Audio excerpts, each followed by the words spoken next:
नमस्कार, मी प्रज्ञावंत गायकवाड. आपण पाहत आहात बातम्या 24 तास. संपूर्ण महाराष्ट्रामध्ये धुमाकूळ घातलाय मोठेगावकर आणि मोठेगावकर. आरसीसी केमिस्ट्री क्लासेस ज्याने पर्दाफाश केलाय. सीबीआयच्या जाळ्यामध्ये शिवराज मोठेगावकर आता अडकलेत. मोठा मासा गळाला लागल्याची प्रतिक्रिया आता सीबीआयच्या पथकाकडून दर्शवली जाते. आणि नक्की शिवराज मोठेगावकर कोण होते? शिवराज मोठेगावकर एमएससीचं शिक्षण पूर्ण करून गोल्ड मेडलिस्ट म्हणून रसायनशास्त्रामध्ये त्यांनी पदव्युत्तर शिक्षण घेतलं. की लातूरमध्ये आरसीसी क्लासेसच्या माध्यमातून संस्थाचालक म्हणून त्याच्याकडे पाहिलं जात होतं आणि संचालकपदी काम करत असताना अशा प्रकारच्या पेपर फुटीच्या प्रकरणाशी त्यांचं कनेक्शन जोडण्यात आलं. पेपर लीक प्रकरणामध्ये सीबीआयच्या हाती मोठा मासा लागला. क्लास माफिया शिवराज मोठेगावकरला अटक केली असून आता 9 दिवसांची कोठडी सुनावली आहे. क्लास माफिया शिवराज मोठेगावकरांना आता अटक करण्यात आलंय. जाळं कशा प्रकारे सुरू होतं याचा नमुना आता हळूहळू समोर येतोय. धक्कादायक म्हणजे जाहिरातीतून हा मोठेगावकर विद्यार्थ्यांना मोठी आश्वासनं द्यायचा. पण आपल्या लेखासाठी नीटचा पेपर फोडण्याचं कांड मोठेगावकरांनी केलंय. सीबीआयने आधी चौकशीसाठी ताब्यात घेतलं.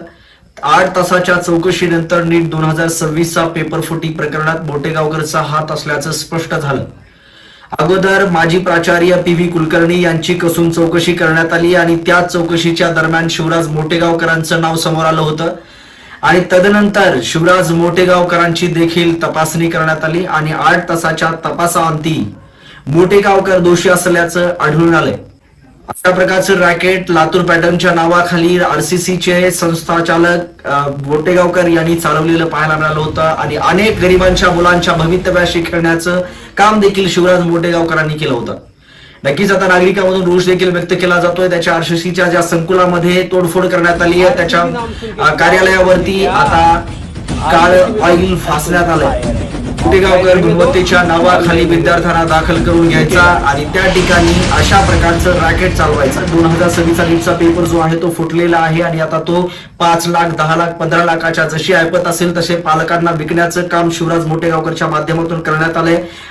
असं निष्पन्न झालंय. नक्की कशा प्रकारे पेपर फुटला? एनटीच्या पॅनलमध्ये असलेल्या पी.व्ही. कुलकर्णींनी पेपर सेट केला. पी.व्ही. कुलकर्णी आणि शिवराज मोठेगावकरांचं जवळचे संबंध असल्या कारणाने दोघांमध्ये एक वेगळंच कनेक्शन असल्याचं सांगितलं जात आहे. आणि नक्की या दोघांच्या माध्यमातून नीटचा पेपर फुटल्याची धक्कादायक बातमी आता लातूर पॅटर्नला काळीमा फासती आहे. ईशा मांढरे ज्या मॉडर्न कॉलेजमध्ये प्राध्यापक म्हणून काम करत होत्या, मोठेगावकरांना नाव समोर आणलं. तर एवढंच नाही तर मोठेगावकर यांचा एक व्हिडिओ देखील व्हायरल होताना पाहायला मिळतोय.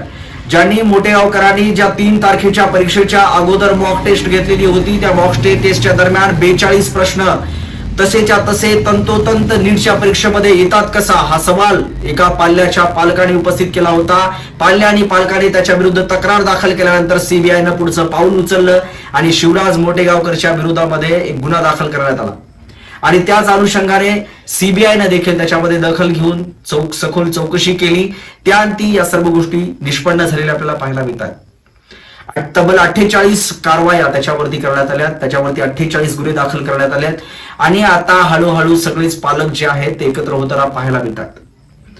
गरीब विद्यार्थ्यांचं कसं होणार आहे? 22 लाख विद्यार्थ्यांच्या भवितव्याशी खेळणारा हा मोठेगावकर कोण हा सवाल उपस्थित होतोय.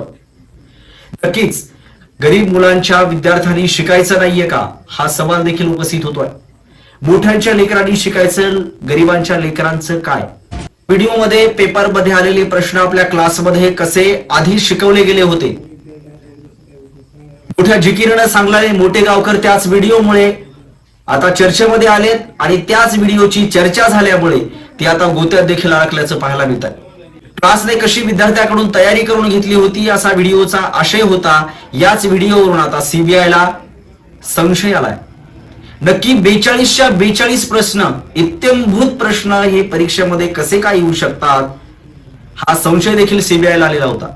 आणि त्याच कारणाने आता सीबीआयने कसून चौकशी अंती त्यांना आता 9 दिवसाची न्यायालयीन कोठडी देखील सुनावल्याचं पाहायला मिळत आहे. सीबीआयने मोठेगावकरला पकडलं, त्याची चौकशी केली असता त्यांनी मोबाईल मधून सगळे पुरावे डिलीट केले होते. मोठेगावकरकडे लेखासाठी 23 एप्रिलला प्रश्न आणि उत्तरासह प्रश्नपत्रिका आली होती. मोबाईल मधून ती डिलीट केल्याचं देखील आता सीबीआयच्या पुरावा हाती लागलाय. सीबीआयने मोठेगावकरचा मोबाईल ताब्यात घेतलाय. त्याची तपासणी केली असता सगळ्या गोष्टी उघड झाल्या. मोठेगावकर ते मनीषा मांढरेकडून हा पेपर घेतला होता असं तपासात समोर आलंय.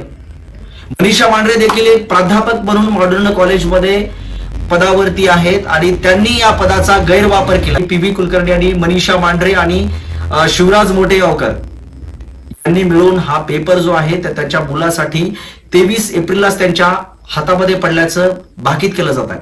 आणि नक्कीच तपासाच्या दरम्यान त्याला दुजोरा देखील देण्यात आलाय आणि सीबीआयच्या माध्यमातून ते निष्पन्न करण्यात आलंय. मोटेगावकरला जेव्हा अटक केली तेव्हा नेहमीसारखा माथी टिळा नव्हता. नेहमी मोटेगावकर आपल्या कपाळावरती टिळा लावायचे, पण त्यांची चौकशी चालू होती आणि मोटेगावकर जेव्हा अटक झाले तेव्हा त्यांच्या कपाळावरती जो आहे तो टिळा नव्हता. मागील 12 तासापासून चौकशी सुरू असल्यामुळे चेहरा पडलेला होता.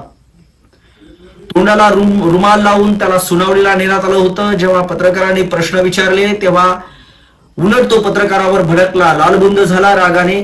मोटेगावकरच्या तोंडातून एक शब्दही बाहेर आला नाही. हाऊस अव्हेन्यू कोर्टाने शिवराज मोटेगावकरला हजर केले होते. 9 दिवसांच्या सीबीआय कोठडी सुनावली आहे. तर या काळामध्ये सीबीआय कडून सखोल चौकशी केली जाणार असून पेपर लीक प्रकरणातील इतर दुव्यांचाही तपास केला जाण्याची शक्यता आहे. तर नक्कीच धक्कादायक बातमी आहे. लातूर पॅटर्न संबंध महाराष्ट्रामध्ये पसरलेला असताना नावलौकिक मिळवून देण्याचं काम देखील शिवराज मोटेगावकरच्या माध्यमातून करण्यात आलं आणि आता धुळीस मिळवण्यास देखील शिवराज मोटेगावकर कारणीभूत ठरताना पाहायला मिळत आहेत. नक्कीच पालकांची दिशाभूल करण्यामध्ये मोटेगावकर अव्वल ठरलेत का? आणि मोटेगावकरांची अशा प्रकारची भूमिका लातूर पॅटर्नला मलिन करते का? लातूर पॅटर्न म्हणून संबंध महाराष्ट्रातले विद्यार्थी या ठिकाणी येण्यासाठी त्यांच्यामध्ये जे रेलचल चालू होती ती खरंच महत्वाची ठरतीये का? नागरिकांमध्ये ज्या प्रकारची जाहिरातबाजी करून आश्वासनं देण्याचं काम शिवराज मोटेगावकरच्या माध्यमातून करण्यात आलं, त्या प्रकारची पालकांना आणि त्या विद्यार्थ्यांना वागणूक दिली गेली आहे का? नक्की या प्रश्नांना आता कुठेतरी पेव फुटताना पाहायला मिळतोय. गरीब विद्यार्थी पराकाष्ठा करून आईवडिलांना विनंती करून मला मोटेगावकर सरांचे क्लास जॉईन करायचे अशी याचना आपल्या आईवडिलांकडे करत होते. आईवडिलांनी कशाचं पोटतिडकीने त्याची सोय केली आणि त्यांना त्या क्लासला पाठवलं. काय गुन्हा आहे त्यांचा? पण त्याची कुठेच मोटेगावकरांना क्यू यायची नाही. 1 रुपया सुद्धा फीसचा कमी केला गेला नाही. कुठे विद्यार्थी कशा परिस्थितीतून आला याची कधी चाचपणी केली गेली नाही. आणि त्यानंतरही पालकांनी मोठ्या जिकिरीने त्या ठिकाणी ऍडमिशन घेऊन माझा मुलगा मोटेगावकरच्या क्लासला असला पाहिजे ही भावना मनामध्ये ठेवून माझा मुलगा डॉक्टर होणार यापेक्षा मनाशी बाळगून त्या ठिकाणी मुलांना ऍडमिशन देण्यात आलं. पण पाहिलं तर तिथं उलट पक्षी भूमिका काहीतरी वेगळीच आपल्याला पाहायला मिळाली. मोटेगावकरचा क्लास संबंध महाराष्ट्रामध्ये प्रसिद्ध होताच, पण त्या ठिकाणी अशा प्रकारचं रॅकेट चालतंय हे पालकांना नव्हतं माहित. पण आता प्रतिक्रिया जाणून घेतली तेव्हा सर्व पालकांकडून विरोधाभास प्रतिक्रिया येताना आपल्याला पाहायला मिळत आहेत आणि त्या ठिकाणी पालकांचा रोष देखील. आता या सर्वच गोष्टींचा उलगडा जो आहे तो सीबीआयच्या चौकशीमध्ये होणारच आहे. तत्पूर्वी या खासगी ट्युशनवाल्यांनी धुमाकूळ घातल्या कारणाने पालकांमध्ये आणि पाल्यामध्ये गोंधळ निर्माण केलाय आणि हे फारच धक्कादायक आहे. महाराष्ट्राच्या शैक्षणिक किल्ल्याला कुठेतरी सुरुंग लावण्याचं काम यांच्या माध्यमातून केलं जात आहे. मग प्राचार्य असोत की प्राध्यापक असोत, ज्यांच्यावरती विश्वास ठेवायचा, मग ठेवायचा विश्वास तरी कोणावरती, हा सवाल देखील उपस्थित होताना पाहायला मिळतो. आणि अशाच प्रकारच्या बांडगुळामुळे सामाजिक क्रांती होण्याऐवजी सामाजिक अधोगतीकडे जाण्याचं काम करण्यात येत आहे. याला कुठेतरी आळा बसला गेला पाहिजे.